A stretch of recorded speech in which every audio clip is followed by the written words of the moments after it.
Por 9-2, o Supremo Tribunal Federal formou maioria para invalidar a tese do marco temporal para a demarcação de terras indígenas.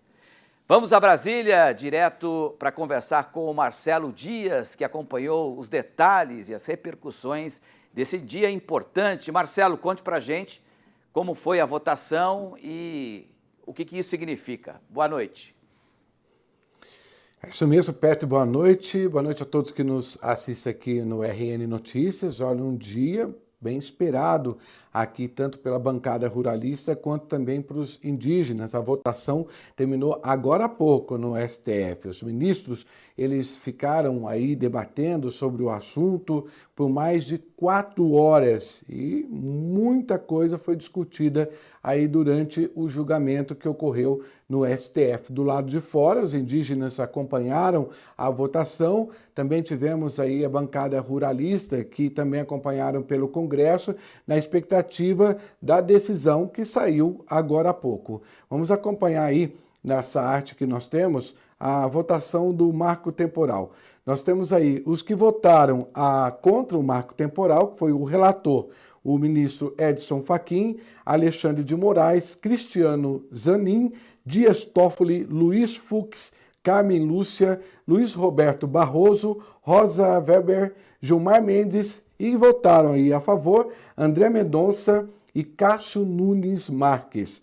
Olha, as divergências aí giraram em torno, principalmente quanto à possibilidade de indenizar ruralistas que tenham ocupado aí de boa fé territórios aí desses povos. Com exceção aí do relator Edson Fachin, os demais ministros que votaram contra o marco entenderam ser possível a indenização pelo valor da terra em si, ou seja, além dos eventuais benfeitorias que já foram feitas no local. E essa é a grande preocupação, né, de como que vai ficar, por exemplo, dessas terras que já tem até algumas em produção, é a grande preocupação dos produtores rurais, o que foi também uma discussão feita pela ministra Carmen Lúcia, que tocou muito nesse tema. Vamos ouvir o que ela disse. Fora o marco temporal, fica um item que foi aqui introduzido a partir do voto do ministro relator, do ministro Fachin, sobre a possibilidade de indenização nos casos de haver poceiros que tenham títulos que são considerados nulos nos termos do parágrafo 6º do artigo 231 da Constituição, que ali determina que haja indenização em caso de reconhecimento da condição de terra tradicionalmente ocupada pelos indígenas, entretanto, ali fazendo referência às benfeitorias apenas. E alguns ministros já votaram, a partir do voto do ministro Zanin, no sentido de haver possibilidade de poceiros de boa-fé ou até de proprietários, que teria de ser, portanto, indenizado nos termos do parágrafo 6º do artigo 37. Eu vou ficar por hora, senhora presidente, no caso da indenização, que é um dos itens, fora o marco temporal, talvez o item mais candente que se tem aqui, a ser resolvido neste caso, eu vou ficar por hora com a mesma compreensão adotada pelo ministro relator, embora eu saiba que, como ainda haverá outros votos, e principalmente na tese pode ser introduzida como ponto da tese, especificamente, este alargamento que não vinha na proposta do ministro Fachin, eu fico aberta na votação da tese a eventualmente aceitar, como fez também ontem o ministro Dias Toffoli.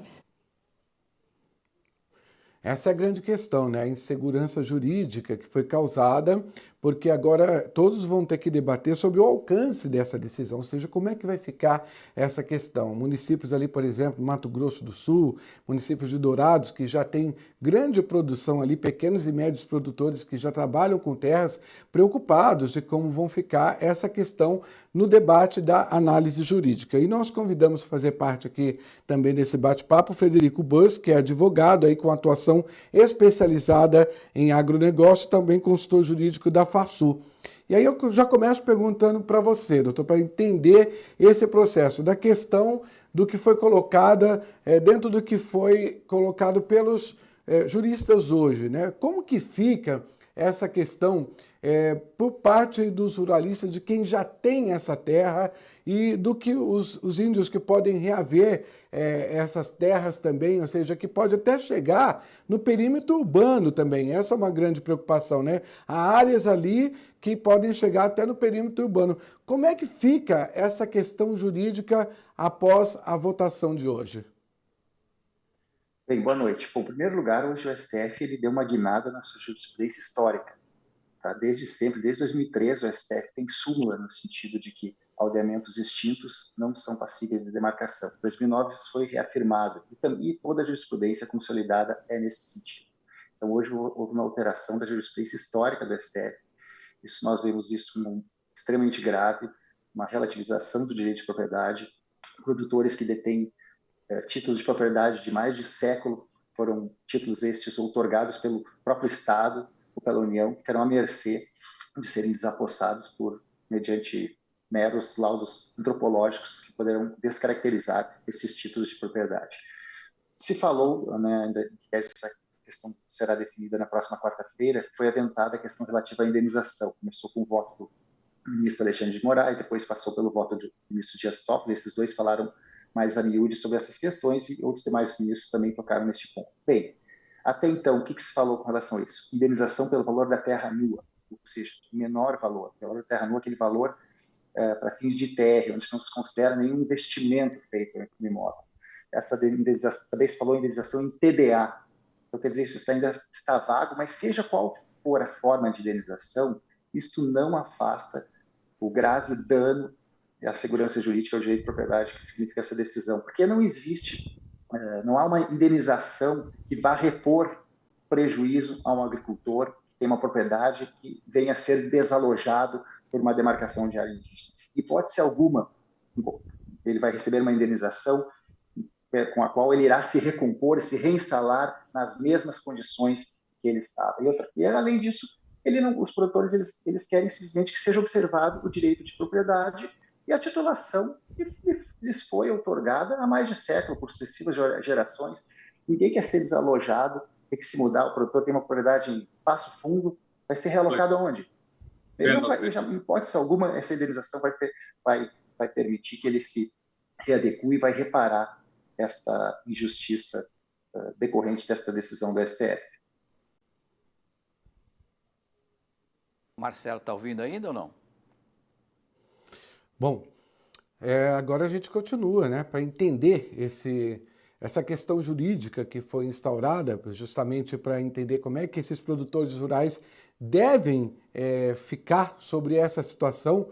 Agora eu queria saber do Daúde, né, como é que essa situação fica, né? A gente sabe aí que alguns ministros não concordaram muito com essa tese não, né? Então, Daúde, os nossos produtores estão aí querendo entender como é que vão ficar essa situação. Marcelo, a gente teve um pequeno problema com contato com o Daúde. Eu queria até aproveitar o nosso convidado Frederico para fazer uma pergunta também, se é possível. Frederico, quais são as alternativas para essas indenizações? Você falou sobre o pagamento da terra crua, de benfeitorias, ok. Mas de que forma isso será pago? Pode ser com títulos precatórios? Tem que ser estabelecido um prazo para que esse pagamento seja feito? Como é que normalmente ocorreu até agora e quais são as alternativas futuras? Bem, essa questão, né, pelo que foi aventada superficialmente pelos ministros, eles falaram indenização pelo valor da terra nua, ou seja, valor mais baixo, o valor que não considera nenhum investimento feito no imóvel.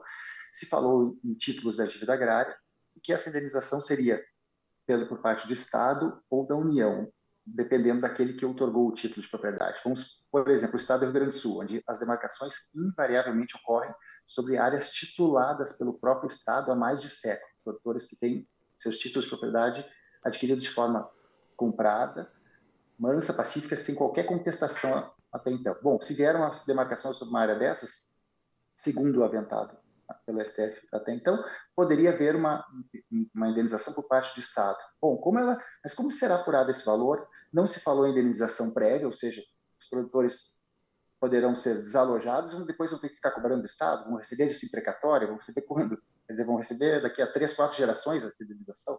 Então, é algo que não foi definido, mas certamente não repõe o prejuízo, o dano que será causado a esses produtores que sofrem demarcações sobre áreas pelas quais tem a titulação dentro de todas as formalidades legais previstas. Doutor, algumas perguntinhas rápidas que eu acho que é importante para o nosso produtor nesse momento.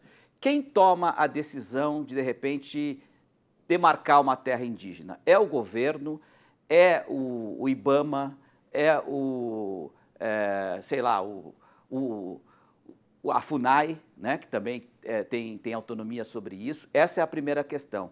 A segunda questão, existem dois projetos de lei que estavam caminhando paralelamente a essa votação no STF. Um estava parado no Senado, está parado no Senado, que tornava lei, né, o marco temporal, né? E o segundo de um outro deputado que proíbe a desapropriação de terras produtivas, né? A partir de agora, esses dois projetos de lei morrem absolutamente? Bom, em primeiro lugar, com relação ao processo demarcatório, como é que ele ocorre?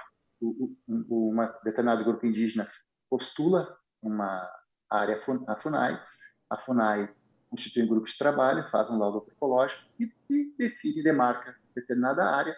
Os atingidos têm a oportunidade de contestar, mas normalmente essa demarcação ela é mantida pela FUNAI e vai desencadear uma disputa judicial. Então, a demarcação é realizada pela FUNAI mediante, né, com base em um laudo histórico-antropológico. Com relação a esses projetos de lei, temos um PL tramitando no Senado que ele, basicamente, ele coloca na legislação todas aquelas diretrizes do julgamento Raposa Serra do Sol, dentre as quais o marco temporal e a vedação de ampliação de área indígena já demarcada, que também agora foi afastado pelo STF. Então, este projeto ele segue tramitando. Se ele vir a prosperar e sobrevier uma lei a respeito, creio que essa matéria voltará para o STF, porque certamente, se for aprovada e sancionada uma lei prevendo, restabelecendo o marco temporal, certamente terá questionamento judicial e, novamente, esse assunto voltará para o STF definir a validade dessa lei. E com relação à questão das áreas, da proteção de áreas produtivas, não guarda relação com a demarcação de terras indígenas. Essa decisão da STF autorizou a demarcação de áreas produtivas que não cumprem função social, ou seja, o que eventualmente tem algum problema ambiental, trabalhista, para fins de reforma agrária. Com relação à questão indígena, independe do cumprimento ou não da função social, e agora, como definido pelo próprio STF, com o afastamento do marco temporal, as demarcações poderão ocorrer com base em mero laudo antropológico por parte da FUNAI. Perfeito. Fica claro, então, que vai depender, basicamente, de um laudo feito por um antropólogo ou uma antropóloga. Marcelo, você tem... Pela FUNAI. Exatamente. Você tem mais alguma questão para a gente finalizar com o nosso convidado? Tem mais uma pergunta que durante o julgamento aí, o ministro Gilmar Mendes tocou bastante também nesse assunto da própria desapropriação da terra e também do que existem hoje, do que os índios já ocupam, ou seja, que tem algumas terras também que não são produtivas, né? Que simplesmente os índios estão ocupando ali, mas que não tem produtividade. Aí quando o advogado fala sobre essa questão da função social, que é uma preocupação dos produtores, que de repente a gente tem área ali que é produtiva e outra metade da área que não é produtiva, mas que está produzindo aí alimentos. Dentro dessa questão, torna-se então uma insegurança jurídica de como analisar desses produtores serem indenizados, ou seja, até que ponto agora o STF vai, né, na extensão desse julgamento para saber que produtores realmente podem ali estar ocupando, já trabalhando essa área, e também por parte dos indígenas que têm terras ocupadas, mas que também não são produtivas. Esse é um debate que foi feito também aí durante o julgamento, né, doutor? Sim, mas com relação aos agricultores, o STF foi claro, né, em que pese não tenha ainda esmiuçado a questão da indenização. Eles falaram que poderá vir a ter indenização aquele produtor ocupante de boa-fé que tenha o justiça-título, ou seja, a matrícula, que aqui no Rio Grande do Sul, invariavelmente, as demarcações ocorrem sobre áreas com matrícula. Sobre essas áreas que eles vão definir os critérios agora para indenização na próxima quarta-feira.